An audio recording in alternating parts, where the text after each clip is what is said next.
قوم لوط جنہوں نے ایسی برائی کو ایجاد کیا جو ان سے پہلے دنیا میں کسی قوم نے نہ کیا تھا۔ ایسی بدکاری جس کی مثال تاریخ میں کہیں نہیں ملتی۔ اس قوم نے ایسا کیا کام کیا تھا اور ان کا کیا انجام ہوا؟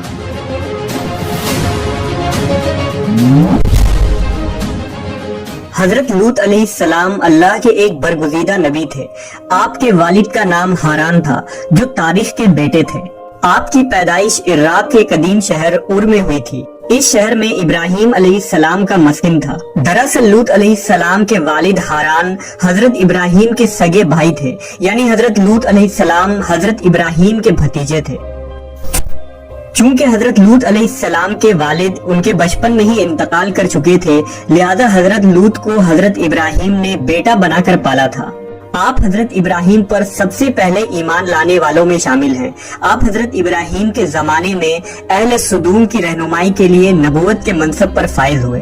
حضرت لوط کے بہت سارے معجزات ہیں۔ آپ جس وقت بارش کے لیے دعا کرتے تھے تو آسمان بادلوں سے بھر جاتا اور خوب بارش ہوتی تھی۔ حضرت لوط جس پتھر پر سر رکھ کر سوتے، اس پتھر پر آپ کے سر مبارک کا نشان بن جاتا تھا۔ سدوم وہ علاقہ تھا جہاں لوط علیہ السلام مبعوث فرمائے گئے۔ سدوم کے آس پاس 5 نہایت ہی خوبصورت شہر آباد تھے، جن میں سے ہر ایک کی آبادی 1,00,000 نفوس سے زیادہ ہی تھی۔ یہ علاقے نہایت ہی سرسبز و شاداب اور قدرت کی فیاضی کا حسین شاہکار تھا۔ یہاں باغات کی کثرت تھی، لہلہاتی کھیتیاں یہاں کی ضروریات سے کہیں زیادہ تھی۔ اردن، شام اور اسرائیل کے درمیان بسا ہوا یہ علاقہ نہایت ہی زرخیز تھا۔ وہاں طرح طرح کے اناج، پھل، میوے بکثرت پیدا ہوتے تھے، اور یہی وجہ تھی کہ آس پاس کے بستیوں کے لوگ بھی اپنی معاشی اور غذائی ضرورت کے لیے ان بستیوں کی طرف آتے تھے۔ مگر یہ بات اہل سدوم کے لوگوں کو بالکل بھی پسند نہ تھی۔ ان کے خیال میں ان کی بستیوں میں پیدا ہونے والے پھلوں، اناجوں اور سبزیوں پر صرف ان کا ہی حق تھا۔ وہ نہیں چاہتے تھے کہ دوسری بستیوں کے لوگ ان کے علاقے میں آئیں۔ ایک دن سدوم کے لوگ اس بات پر غور و فکر کر رہے تھے کہ باہر سے آنے والے لوگوں کو یہاں آنے سے آخر کیسے روکا جائے، کہ ابلیس ایک بزرگ کی شکل میں ان کے محفل میں آیا اور کہا، اگر تم ان سے پیچھا چھڑانا چاہتے ہو تو میرے کہنے پر عمل کرو۔ اس اجنبی بزرگ کی بات لوگوں نے بہت توجہ سے سنی۔ ابلیس نے کہا، میں کل بتاؤں گا۔ دوسرے دن ابلیس ایک خوبصورت جوان لڑکے کی بھیس میں آیا اور انہیں اپنی عورتوں کے بجائے مردوں کے ساتھ فعل بد کرنا سکھایا۔ ابلیس نے کہا کہ اگر تم ان بستیوں کے لوگوں سے نجات چاہتے ہو جو تمہاری بستی میں آ جاتے ہیں تو ایسا کرو کہ جب بھی کوئی شخص تمہارے علاقے میں آئے تو تم لوگ زبردستی اس کے ساتھ اپنی خواہش پوری کرو۔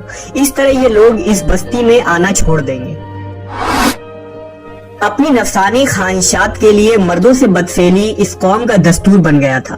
یہاں بے حیائی عام ہو گئی تھی۔ حکمراں، سردار، رؤسا، ہر طبقے میں گھر گھر یہ عمل پھیل گئی تھی۔ بھری محفل میں یہ لوگ اس فحاشی کے کام کو کر کے خوش ہوتے تھے۔ کوئی بھی محفل اس کام کے بغیر ادھوری سمجھی جاتی تھی۔ خاص کر مسافروں میں سے کوئی خوبصورت لڑکا ہوتا تو یہ لوگ اسے اپنا شکار بنا لیتے۔ تلمود میں لکھا ہے کہ اہل سدوم اپنی روزمرہ کی زندگی میں سخت ظالم، دھوکے باز اور بد معاملہ تھے۔ کوئی مسافر ان کے علاقے سے بخیریت نہ گزر سکتا تھا۔ کوئی غریب ان کی بستیوں سے روٹی کا ایک ٹکڑا نہ پا سکتا تھا۔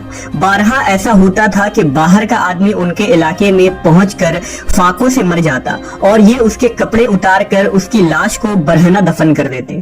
اپنی وادی کو انہوں نے ایک باغ بنا رکھا تھا جس کا سلسلہ میلوں تک پھیلا ہوا تھا۔ اس باغ میں وہ انتہائی بے حیائی کے ساتھ اعلانیہ بدکاریاں کرتے تھے۔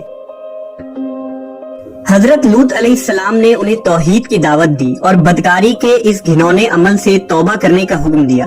حضرت لوط نے کہا، تم بے حیائی کیوں کرتے ہو؟ کیا تم عورتوں کو چھوڑ کر لذت حاصل کرنے کے لیے مرد کی طرف مائل ہوتے ہو؟ حقیقت یہ ہے کہ تم احمق لوگ ہو۔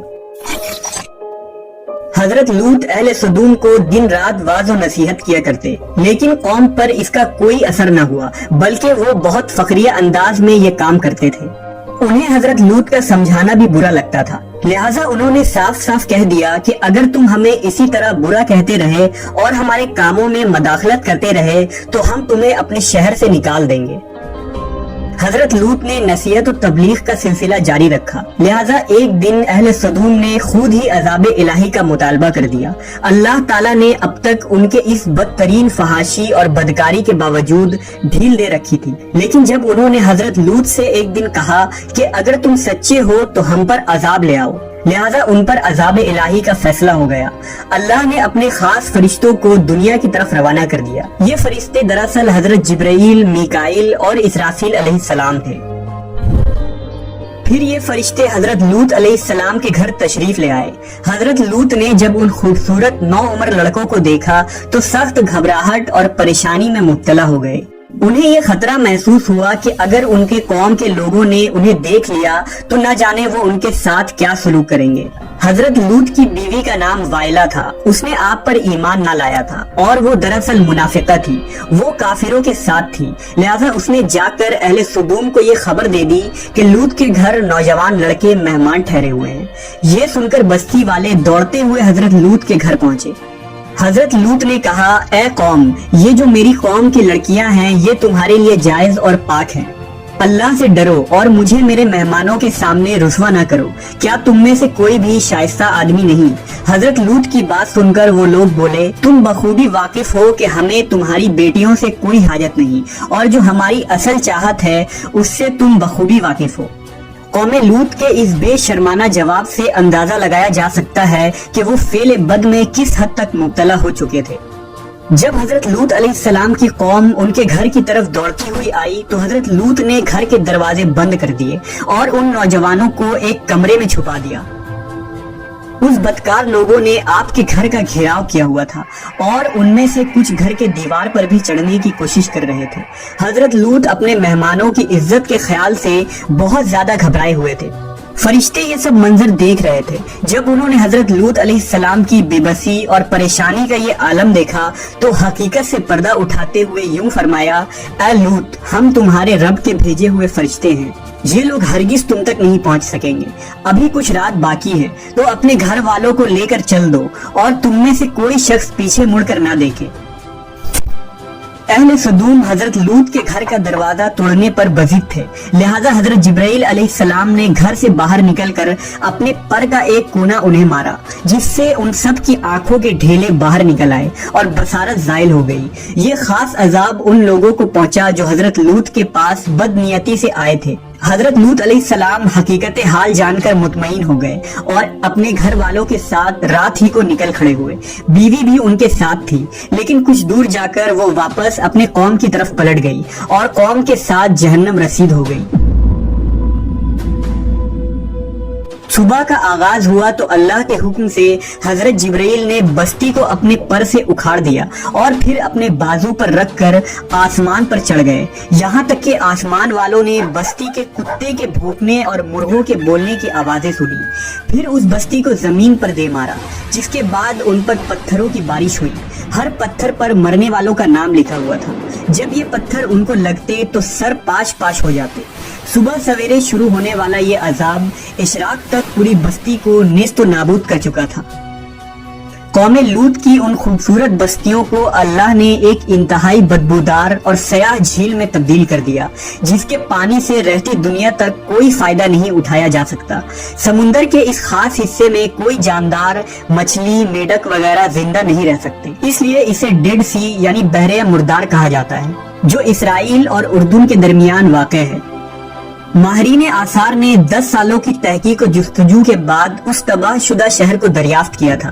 تحقیقات سے پتہ چلا تھا کہ اس شہر میں زندگی بالکل ختم ہو چکی ہے۔ اس شہر کے راستے اور کھنڈرات کو دیکھ کر آرکیولوجسٹ نے یہ اندازہ لگایا کہ جب یہ شہر تباہ ہوا تو اس وقت لوگ روزمرہ کے معمولات کے کاموں میں مشغول تھے اور یہاں زندگی اچانک ختم ہو گئی تھی۔ اہل سدوم جنہیں پتھر بنا دیا گیا تھا، ان کے بت ابھی تک بحر مردار کے پاس موجود ہیں، جو تا قیامت لوگوں کے لیے ایک عبرت ہے۔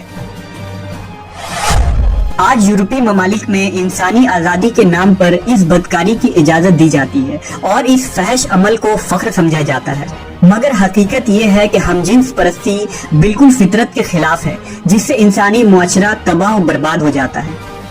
روایتوں کے مطابق ایک مرتبہ حضرت سلیمان علیہ السلام نے شیطان سے پوچھا کہ اللہ کے نزدیک سب سے بدترین عمل کیا ہے؟ ابلیس بولا، جب مرد مرد سے بدفعلی کرے اور عورت عورت سے خواہش پوری کرے۔ حضرت ابن عباس سے روایت ہے کہ رسول اللہ صلی اللہ علیہ وسلم نے فرمایا کہ اس شخص پر اللہ پاک کی لعنت ہو جو قوم لوط والا عمل کرے۔